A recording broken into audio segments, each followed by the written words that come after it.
ये बात है 2018 की, जब न्यूज़पेपर्स में खबरें छपी कि एक बहुत बड़े बॉलीवुड के म्यूजिशियन ने एक 15 साल की बच्ची के साथ, एक सिंगर के साथ और एक बहुत बड़ी सिंगर के साथ वो गलत काम किया है जो बहुत डिस्गस्टिंग है। और जब मैं बाथरूम गई, इन्होंने मेरे हस्बैंड को कहा, क्या माल है भाई तेरा। और ये नाम और कोई नहीं था, ये नाम था अनु मलिक का। और 15 साल की उम्र में तो ऐसा लगता है कि किसी ने छुरा भोग दिया। जी हाँ, वही अनु मलिक जिन पे कभी गाने चुराने का इल्जाम लगा था, एंड ये भी कि कैसे उनका खुद का परिवार उनसे बदला लेना चाहता है। जहाँ जहाँ डब्बू मलिक छोटी सी अपनी जगह बनाने की कोशिश करते थे, वहां आके अनु मलिक ने बोला कि मुझे ले लो। लेकिन क्यों? तो आज मैं आपको वो सब बताऊंगा इस वीडियो में कि आखिर कैसे अनु मलिक ने अपने ही भाई का घर उजाड़ दिया और आखिर क्यों इंडियन आइडल उनकी वजह से बंद होने वाला था। क्या अनु मलिक ने कभी डब्बू मलिक को प्रोफेशनली दबाने की कोशिश की? हमेशा। तो दिल को थाम लो, क्योंकि आज आपको पता चलेगा the dark secrets of Anu Malik. तो ये 15 साल वाली कंट्रोवर्सी और म्यूजिक चोरी वाली एलिगेशंस जानने से पहले हमें कुछ और चीजें समझनी जरूरी है। तो अनु मलिक की स्टोरी शुरू होती है एक ऐसे घर से जहां म्यूजिक सिर्फ एक प्रोफेशन नहीं बल्कि एक लेगेसी था। उनके फादर सरदार मलिक हिंदी सिनेमा के रिस्पेक्टेड म्यूजिक कंपोजर्स में से एक थे। आप ऐसे पिता के बेटे हैं सरदार मलिक साहब, जिनका बहुत रेस्पेक्ट से नाम लिया जाता है म्यूजिक की दुनिया में, जिन्होंने सारंगा, ठोकर जैसी क्रेजी मूवीज में म्यूजिक दिया है। एंड ये सुन के आपको लग रहा होगा कि अनु मलिक की तो लॉटरी लग गई होगी, राइट? नहीं, क्योंकि जब अनु मलिक ने काम स्टार्ट किया तो वो उन पे भारी पड़ा। तो 1980s में उन्होंने अपना करियर शुरू किया छोटी फिल्म्स के साथ। कई प्रोजेक्ट्स आए और चले गए, बट उनके गाने लोगों तक प्रॉपर्ली पहुंच ही नहीं पाए, क्योंकि उस टाइम ना अनु के गाने इतने क्रेजी थे और ना ही लोगों के पास इतने ऑप्शंस थे कि उस टाइम के लेजेंड्स के अलावा किसी और के भी गाने सुने। बट वक्त की एक खास बात होती है, अच्छा हो या बुरा वो चला ही जाता है। एंड यही हुआ अनु मलिक के साथ, क्योंकि फिर आई मूवी मर्द एंड इसके सारे गाने बैंगर थे, लेजेंड बैंगर। मुझे दुश्मन क्या मारेगा, मेरे दोस्त है ऊपर वाला। और फिर क्या था, उनका नाम म्यूजिक इंडस्ट्री में चलने लगा, बट अभी भी वो बात नहीं थी जो एकदम उन्हें एक स्टार बना देती। मैं वहां से शुरू किया जब मुझे 100 रुपए मिला था, और 100 रुपए के लिए मैं लिटरली 6 महीने तक बैंक के दरवाजे खटखटाता था कि 100 रुपए कैश हो, चेक बाउंस हो जाता था। बट फिर एक दिन किशोर कुमार की एक गलती ने अनु मलिक को फेमस कर दिया था। तो हुआ ये कि मिथुन की एक मूवी को अनु मलिक ने सॉन्ग कंपोज करके दिया था एंड उससे रिकॉर्ड करना था किशोर दा को। बट हुआ ये कि उस दिन किशोर दा लेट हो गए। अब मिथुन से रुका नहीं गया एंड उन्होंने कहा कि सर आप गाकर देखिए ना। एंड फिर क्या था, ये गाना रिकॉर्ड हुआ और अनु मलिक की आवाज से ही हिट हुआ। और वो गाना पता है कौन सा था? जूली जूली, जॉनी का दिल तुम पे आया जूली। जो पहला गाना मैंने जिंदगी में गाया था ना, पहला गाना सर, वो कविता जी के साथ गाया। और फिर क्या था, एक के बाद एक बैंगर। बट ये उसके आगे कुछ नहीं था जिसने अनु मलिक की जिंदगी बदल दी थी। फिल्म थी बाजीगर और वो गाना था ये काली काली आंखें, ये काली काली आंखें। बाजीगर ओ बाजीगर। ये दोनों सुपर हिट हो गए और हर जगह अनु मलिक का नाम चल पड़ा। उन्होंने बहुत सारे हिट सॉन्ग्स दिए एंड फिर क्या था, इसके बाद उन्हें वो क्रेजी सक्सेस मिली जिसके बाद उन्होंने कभी भी लाइफ में पीछे मुड़ के नहीं देखा। काम होता है, ना जाने किसकी फिल्म चल जाए, कौन सा गाना चल जाए। लेकिन सब शॉक हो गए जब पता चला कि अनु मलिक के ऊपर चोरी के इल्जाम हैं और उन्होंने अपने ही भाई का काम उनसे छीन लिया था। एक बड़े प्रोड्यूसर ने मुझे कहा कि अगर वो कभी म्यूजिक पर कोई फिल्म बनाएंगे तो उसमें आपको हीरो रखेंगे और फिल्म का नाम रखेंगे चोरी नंबर 1। तो ये बात तब की है जब अनु मलिक के म्यूजिक को सुन के लोग इतना अमेज हो जाते थे, क्योंकि उनके हर गाने एकदम फ्रेश लगते थे, हर तरफ उनके गाने बजते थे। बाजीगर, बॉर्डर, इश्क, सोल्जर, ऐसा लगता था कि बॉलीवुड को फाइनली एक ऐसा कंपोजर मिल गया है जो हर एल्बम में कुछ नया ले आता है। संदेश आते हैं, हमें तड़पाते हैं। पट फिर लोगों ने नोटिस करना स्टार्ट कर दिया कि ये ट्यून, ये म्यूजिक तो कहीं और सुनेला लगता है। और धीरे धीरे इंटरनेट के आने के बाद एक ऐसा पेंडोरास बॉक्स खुला जिसने अनु मलिक को बॉलीवुड के सबसे कंट्रोवर्शियल म्यूजिक कंपोजर्स में से एक बना दिया। जैसे सबसे पहले शॉक लोगों को तब लगा जब वही जो क्रिसमस के टाइम पे अमेरिका में वायरल हो जाता है। फिर लोगों ने राजा को रानी से प्यार हो गया को गॉडफादर के आइकॉनिक लव थीम के साथ कंपेयर करना शुरू कर दिया। राजा को रानी से प्यार हो गया।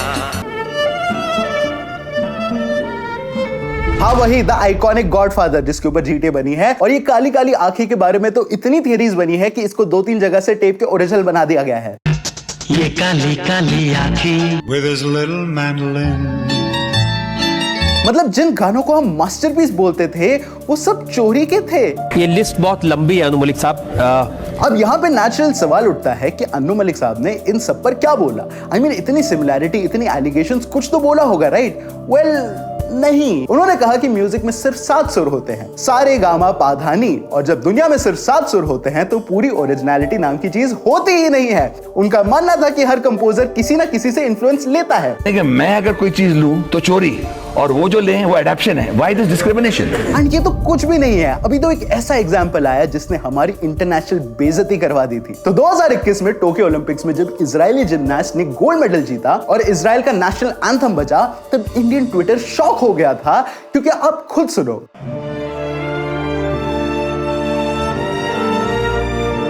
कहीं सुनेला लगता है? मेरा मुल्क मेरा देश मेरा ये वतन। मेरा मुल्क मेरा देश मतलब चोरी और फिर सीना जोरी। इन चीजों से तो साबित था कि अन्नू मलिक ने काफी ट्यून्स कहीं और से उठाए हैं। And R D. Burman did that, Shankar Jaikishan did that. अगर अन्नू मलिक ने कोई चीजें अगर अडैप्ट की हैं तो क्या प्रॉब्लम है? बट फिर एक दिन वो सामने आया जिससे पता चला कि अन्नू मलिक ने अपने ही भाई का करियर उनसे छीन लिया था और स्टार्ट हुई उनके परिवार में एक लंबी जंग। क्या अन्नू मलिक ने कभी डब्बू मलिक को प्रोफेशनली दबाने की कोशिश की? हमेशा। तो आपने ये सॉन्ग तो सुना होगा, राइट?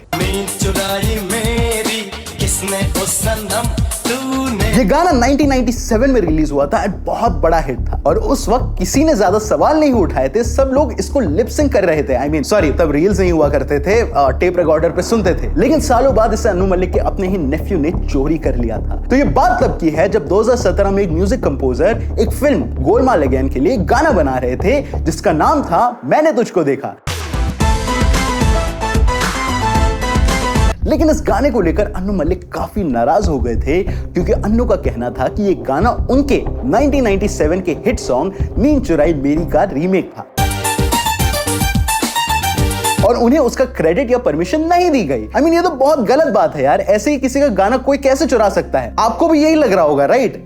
नहीं, एक्चुअली में जिस कंपोजर पर अन्नू मलिक ने उंगली उठाई थी वो खुद उनके नेफ्यू थे।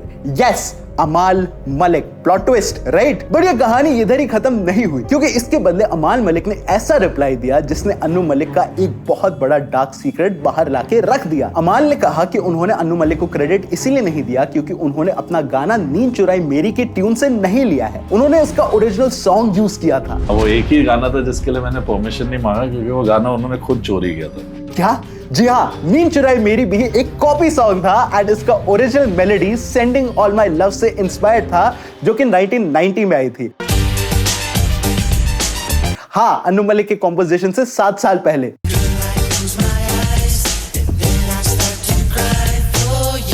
हे भगवान, किस पे भरोसा करो किस पे नहीं है। तो इसीलिए अमाल ने लिनियर्स, जो ओरिजिनल क्रिएटर्स हैं इस गाने के, उनको क्रेडिट दिया, ना कि अन्नू मलिक को। आपसे राइट्स मांगू भी कैसे, आपने खुद ही उठाया है। बट ये सिर्फ इतनी सी बात नहीं थी। असल में ये अमाल मलिक का बदला था उस चीज का जिसने अमाल मलिक के पापा और उनके करियर को बर्बाद कर दिया था, और इसमें सबसे बड़ा हाथ था अन्नू मलिक का। लेकिन इस कहानी को समझने के लिए हमें समझनी पड़ेगी मलिक परिवार की लेगेसी। क्या अन्नू मलिक ने कभी डब्बू मलिक को प्रोफेशनली दबाने की कोशिश की? हमेशा। तो ये है मलिक फैमिली, एक ऐसी फैमिली जिसके घर में म्यूजिक सिर्फ प्रोफेशन नहीं था, खून में था। सबसे ऊपर थे लेजेंडरी कंपोजर सरदार मलिक, और फिर आए उनके 3 बेटे, अनु मलिक, डब्बू मलिक और अबू मलिक, और फिर अगली जनरेशन में थे अमान मलिक, अरमान मलिक और आदर मलिक। हाँ, मुझे आज पहली बार पता चला कि जो मेरे ऑल टाइम फेवरेट कॉमेडियन है आदर मलिक, वो भी इसी फैमिली के हैं। एक ही घर से इतने कंपोजर्स, सिंगर्स और आर्टिस्ट, लेकिन अंदर ही अंदर इस फैमिली में एक ऐसी राइवलरी चल रही थी जो सालों बाद फटने वाली थी। कभी फोन करके किसी की पिक्चर में घुस जाना या किसी का गाना लेके घुमा देना। तो जैसा मैंने बताया था, 90s और अर्ली 2000s में अन्नू मलिक बॉलीवुड के बिगेस्ट म्यूजिक डायरेक्टर्स में से एक बन गए थे। हर तरफ उनके गाने बज रहे थे, awards, hit albums, TV appearances, वो फैमिली के सबसे बड़े स्टार बन चुके थे। बट सारे सपने किसी और के सपनों को कुचल के पूरे कर रहे थे। आपको याद है कि अनु के एक भाई हैं, डब्बू मलिक, जो खुद एक म्यूजिक कंपोजर थे। थोड़ा सा प्यार हुआ है इस गाने से मेरे म्यूजिक का सफर शुरू हुआ था। टैलेंट भी था, लेकिन उनके पास कभी वो सक्सेस नहीं थी जो अन्नू मलिक को मिली। एंड जब इसका रीजन सामने आया तो सब हिल गए। 2025 में एक पॉडकास्ट में अमाल ने क्लेम किया कि जब भी उनके फादर यानी डब्बू मलिक को कोई फिल्म मिलती थी तो अन्नू मलिक एलिजिडली उस प्रोजेक्ट में घुस जाते थे। कभी कम पैसों में काम करने का ऑफर देते थे, कभी फ्री में काम करने को वो रेडी हो जाते थे जस्ट ताकि वो प्रोजेक्ट उनके फादर के हाथ से निकल जाए। There would be films announced with dad's name and he would go to the producer and say कि मैं कर लेता हूँ कम प्राइस में या फ्री में। अमाल ने कहा कि उनके फादर को उनकी ही फैमिली ने पीछे छोड़ दिया। इनफैक्ट अमाल ने एक मूवी का इंसिडेंट भी शेयर किया जिसने उनके फादर को अंदर से तोड़ दिया था।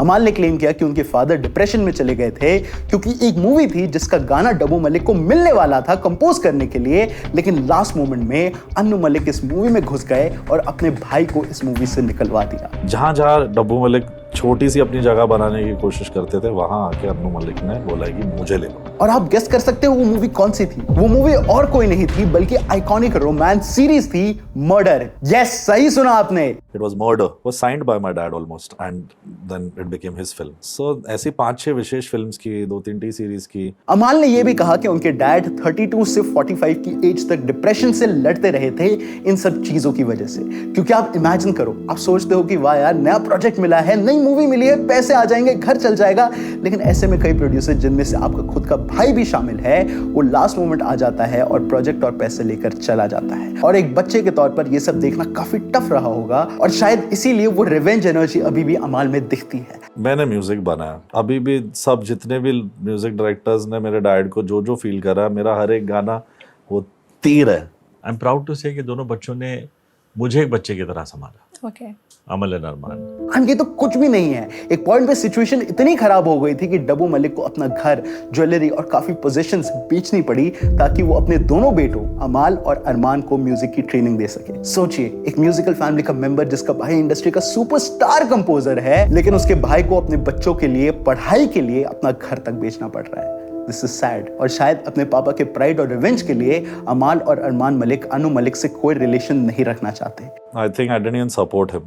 I said that it's not my concern because he's not my family. But जहां ये सब तो फिर भी एक फैमिली डिस्प्यूट था, पर अब जो आया उसने अन्नू मलिक की इतने सालों की लेगेसी पे एक उंगली उठा दी जो उंगली अब नीचे झुकानी बहुत मुश्किल थी, क्योंकि कई फीमेल सिंगर्स, कई आर्टिस्ट ने उनके ऊपर इल्जाम लगाए थे। जो बोलना है, क्योंकि सर देखिए आपके ऊपर आरोप लगाया गया, अगर आप नहीं बात। तो ये बात है 2018 की, जब बॉलीवुड में #MeToo मूवमेंट अपने पीक पर था। एक के बाद एक बड़े नाम एक्सपोज हो रहे थे और ऐसा लग रहा था कि इंडस्ट्री का पूरा पावर स्ट्रक्चर हिल गया है। From so many names like Sajid Khan, Nana Patekar and even Alok Nath जैसे कई नाम सामने आए थे, लेकिन फिर अचानक एक ऐसा नाम सामने आया जिससे देखकर लोग सच में शॉक हो गए थे, क्योंकि वो नाम था अन्नू मलिक का। ये आरोप लगे हैं बॉलीवुड के मशहूर म्यूजिक डायरेक्टर और सिंगर अन्नू मलिक पर। एंड ये एक नहीं कई लड़कियों की तरफ से किए गए क्लेम्स थे, जिनमें से एक बच्ची थी। तो ये बात है अक्टूबर 2018 की, जब सिंगर सोना मोहब्बतरा, जिन्होंने कोक स्टूडियो के साथ मिलकर रंगावती और अंबर सरिया जैसे मेरे फेवरेट ट्रैक्स बनाए हैं, उन्होंने ओपनली अन्नू को कॉल आउट किया और क्लेम किया कि अन्नू मलिक सालों से वुमेन के साथ इनएप्रोप्रिएट बिहेवियर करते आए हैं। व्हाट? सोना ने एलिगेशन लगाया कि अन्नू मलिक उन्हें लेट नाइट कॉल्स करते थे और उनके हस्बैंड कंपोजर राम के सामने जब सोना बाथरूम गई थी तो बोला था कि क्या माल है यार तुम्हारे पास। ITC का जो यहाँ पे रेस्टोरेंट है, पहली बार हमें अन्नू मलिक वहाँ पे मिले थे और जब मैं बाथरूम गई, इन्होंने मेरे हस्बैंड को कहा क्या माल है भाई तेरा। उन्होंने ये भी कहा कि इंडस्ट्री में लोग पहले से उनके बिहेवियर के बारे में बात करते थे, बस कोई ओपनली बोलने की हिम्मत नहीं करता था। I was already in touch with a lot of people who had very terrifying stories of what they had undergone with Annu Malik and even Kailash Kher. ये एलिगेशंस तो और भी ज्यादा डार्क होते चले गए जब सिंगर श्वेता पंडित, जिन्होंने आंखें खुली है या बंद जैसे आइकॉनिक बैंगर्स दिए हैं, उन्होंने भी अपनी स्टोरी शेयर की। श्वेता ने क्लेम किया कि जब वो कई साल पहले प्लेबैक सिंगर बनने का ड्रीम लेकर अन्नू मलिक के स्टूडियो ऑडिशन देने गई थी, तब अन्नू मलिक ने पहले उनकी सिंगिंग की तारीफ की और फिर एलिजिडली उनसे पूछा कैन यू किस मी। श्वेता के अकॉर्डिंग उन्होंने ये भी इंप्लाई किया कि अगर वो उन्हें किस करती हैं तो उन्हें गाना मिल सकता है। इंस्टेड ऑफ दैट ऐसे अच्छा ये शान और सुनिधि के साथ है गाना, तो अगर चाहिए तो you know when he tells me this line, जो मुझे बोलते हैं कि इतना I can't repeat it also. Shweta ने कहा कि वो इतनी शॉक हो गई थी कि वो वहां से तुरंत भाग निकली और ये इंसिडेंट उनके साथ सालों तक ट्रॉमा बन के रहा। एंड ये बात शॉकिंग तो है ही, बट अभी आपको और बड़ा झटका लगेगा क्योंकि जिस टाइम की ये बात है तब श्वेता सिर्फ 15 साल की थी, यानी माइनर। और 15 साल की उम्र में तो ऐसा लगता है कि किसी ने छुरा भोग गया हो। ऐसा लगा मैं कहाँ भागूं, मैं क्या करूं, चीखूं चिल्लाऊं। और चीजें यहीं पे नहीं रुकी एंड इसके कुछ टाइम बाद सिंगर नेहा भसीन भी सामने आए और उन्होंने अपना एक्सपीरियंस शेयर किया। नेहा के अकॉर्डिंग जब वो अपने करियर के इनिशियल फेजेस में थी तब वो एक मीटिंग के लिए अनु मलिक के पास गई थी। उन्होंने क्लेम किया कि अनु मलिक उनकी आंखों और लुक्स पर कमेंट्स कर रहे थे और उनका बिहेवियर इतना अनकंफर्टेबल और प्रेडेटरी लग रहा था कि उन्हें वहां से निकलने के लिए झूठ बोलना पड़ा कि उनकी मां नीचे वेट कर रही है। नेहा ने बाद में कहा कि आई रैन अवे और उन्होंने अनु मलिक को ओपनली प्रेडेटर तक कह दिया था। एंड इसकी आगे की चीजें और डिस्गस्टिंग थी। आपको पता होगा कि अनु मलिक को एक हाउस होल्ड नेम बनने के लिए एक शो को बहुत क्रेडिट दिया जाता है और वो शो और कोई नहीं है बल्कि है इंडियन आइडल। और प्रॉब्लम तब बढ़ गई जब इसी इंडियन आइडल की farmer assistant producer Denisa D'Souza ने क्लेम किया कि प्रोडक्शन सर्कल्स में एक बात चलती थी कि किसी भी लड़की को अनु मलिक से अकेले नहीं मिलना चाहिए और कई बार फीमेल स्टाफ को तो वार्निंग्स तक दी जाती थी। मतलब भाई सुन के दिमाग हिल गया। ये एलिगेशन बहुत बड़ा था क्योंकि इसने सिर्फ अनु मलिक पर नहीं बल्कि पूरे सिस्टम पर इसने सवाल खड़े कर दिए थे कि अगर लोगों को पहले से पता था तो फिर किसी ने कुछ क्यों नहीं किया। Like Sona Mahapatra also like raises her voice on really a lot of things and वो ऐसे ही नहीं raise करती है। So I hope it's not true but can't say. But क्या आपको पता है एक्चुअली में ये चीजें बाहर आई थी वो भी कई साल पहले मीटू से। आप लोग अलीशा चिनाई को तो जानते ही होंगे राइट, वही अलीशा जिन्होंने कजरा रे एंड मेड इन इंडिया, बेबो जैसे आइकॉनिक गाने बनाए हैं। एंड आप में से बहुत कम लोगों को पता होगा कि #मीटू के कई साल पहले 1990s में ही अलीशा चिनाई ने अनु मलिक पर एक केस किया था। अलीशा ने कॉम्पनसेशन भी मांगा था और आपको पता है ये केस था हैरासमेंट और सेक्सुअल मॉलेस्टेशन का। लेकिन इवेंचुअली वक्त बीत गया और दोनों ने अपना डिस्प्यूट सेटल कर लिया और आयरनी ये थी कि बाद में दोनों ने एक ही स्टेज पर इंडियन आइडल जज भी किया था। लेकिन शायद ये इसलिए हो सकता है कि तब अलीशा अकेली थी। Nobody came up to support me. Journalists, whatever. I said, will you give me an affidavit? And they said no. लेकिन फिर 20 साल बाद आया मीटू और #मीटू के टाइम अलीशा ने सभी विक्टिम्स को सपोर्ट किया और कहा कि उनके साथ भी कुछ ऐसा ही हुआ था। एंड उस वक्त कोई उनके सपोर्ट में नहीं खड़ा हुआ और शायद अगर तब लोगों ने बात सुनी होती तो आज इतनी और विक्टिम्स को बोलने की जरूरत नहीं पड़ती। I mean this is disgusting and ये सही में हमें सोचने पे मजबूर कर देता है कि अगर लड़कियां इतने बड़े सेलिब्रिटी के पास भी सेफ नहीं है तो फिर कहां है। बट अब इंपॉर्टेंट क्वेश्चन ये उठता है कि क्या सभी एलिगेशंस पर अनु मलिक ने क्या कहा। वेल इस पूरी कंट्रोवर्सी के बीच अनु मलिक ने सारी एलिगेशंस को डिनाई कर दिया। उन्होंने कहा कि एक्यूजेशंस झूठे, फैब्रिकेटेड और अनवेरिफाइड है जिसने उनके परिवार को इमोशनली तोड़ दिया है। आपको जो बोलना है क्योंकि सर देखिए आपके ऊपर आरोप लगाया गया, अगर आप नहीं बात करेंगे यार मेरी बात सुनिए। I would not like to, I respect the Me Too movement, I respect it, I respect the Me Too movement. Thank you. Industry भी दो पार्ट्स में डिवाइड हो गई थी। सोना, नेहा, श्वेता और अलीशा अपने क्लेम्स पर डटे रहे, जबकि सोनू निगम ने कहा कि उन्होंने कभी पर्सनली अनु मलिक को कुछ ऐसा करते हुए नहीं देखा और बिना प्रूफ के किसी को गिल्टी डिक्लेयर नहीं किया जा सकता। लिरिसिस्ट समीर अंजान ने भी स्पेसिफिकली श्वेता पंडित के एलिगेशन को चैलेंज करते हुए कहा कि वो एलिजिडली उस ऑडिशन के दौरान मौजूद थे और ऐसा कुछ नहीं देखा। शायद विक्टिम्स इसीलिए सामने नहीं आते एंड ये बातें अब हर तरफ थी और पब्लिक प्रेशर इतना बढ़ गया था कि अक्टूबर 2018 में अनु मलिक को इंडियन आइडल छोड़ना पड़ा। जो ऑफिशियली उन्होंने कहा कि वो ब्रेक ले रहे हैं, लेकिन इनडायरेक्ट मैसेज क्लियर था कि #मीटू एलिगेशंस ने पहली बार बॉलीवुड के इतने बड़े कंपोजर के करियर को डायरेक्टली इंपैक्ट किया था। बट ये देश पता है कौन सा है और यहाँ पे उसके साथ क्या होता है जो दूसरों के साथ गलत करता है। गेस करो, कुछ नहीं। यस, 2019 में सोनी टीवी ने उन्हें वापस इंडियन आइडल में जज बना दिया था एंड ये देखना बहुत डिस्गस्टिंग था। मतलब कैसे, किस बेसिस पे? बट ये वक्त था सोशल मीडिया का। इसे सोशल मीडिया पर ऐसा बैकलैश मिला कि कुछ ही हफ्तों में उन्हें दोबारा शो छोड़ना पड़ा। सोना और नेहा ने ओपनली चैनल को क्रिटिसाइज किया और पूछा कि एक #मीटू एक्यूज सेलिब्रिटी को इतना जल्दी प्राइम टाइम टेलीविजन पर वापस कैसे लाया जा सकता है। एंड सही में क्योंकि तब केस चल रहा था, ये चीजें बहुत कंसर्निंग है। बट उन सारे क्लेम्स और केसेस का क्या हुआ? वही हुआ जो 40% इंडियन घरों में होता है। आगे बढ़ते हैं। और जनवरी 2020 में नेशनल कमीशन फॉर वुमेन ने मैटर को इनसफिशिएंट एविडेंस के बेसिस पर क्लोज कर दिया, लेकिन यह भी कहा कि अगर फ्यूचर में कोई नया एविडेंस सामने आया तो केस को दोबारा खोला जा सकता है। बट आखिरी में सवाल यही आता है कि ये कब तक होता रहेगा? आखिर कौन सी बात सच है या कौन सी झूठ? क्या श्वेता पंडित सही हैं? क्या वो सारी बातें जो सब बोल रहे हैं वो सही है? क्या ये सब एक फैब्रिकेटेड कू था अनु मलिक के अगेंस्ट, या फिर सिर्फ अनु मलिक झूठे हैं और बाकी सब सही? ये तो शायद हमें कभी पता नहीं चल पाएगा, क्योंकि ये वो दुनिया है जहां उसी की चलती है जिसके हाथ में सिस्टम है। फिलहाल देखो, फिजा देखो, अशोका देखो, बॉर्डर देखो, रेफ्यूजी देखो, LOC कारगिल देखो, ये सब फिल्में कोई किसको याद ही नहीं जोश। और अनु मलिक एक अरे यार से चोरी किया, छोड़ो यार, मैंने अचीवर, ताली बजाओ मेरे लिए यार। तो ये था हमारा video on Anu Malik. And अगर आपको बिना चोरी किए हुए ओरिजिनल गाना सुनना है तो एनी का ये आउटरो सॉन्ग जरूर सुनना। एंड मुझे इंस्टाग्राम पे भी फॉलो कर लेना @sensibilistic_Indian। And special thank you to the entire team of Cinemastic, Annie, Siraj and me Irfan, क्योंकि मेरा नाम सिनेमैस्टिक नहीं है। एंड मैं मिलूंगा आपसे अगले सिनेमा टॉपिक रिलेटेड वीडियो में, क्योंकि जहां सिनेमा है वहां सिनेमैस्टिक।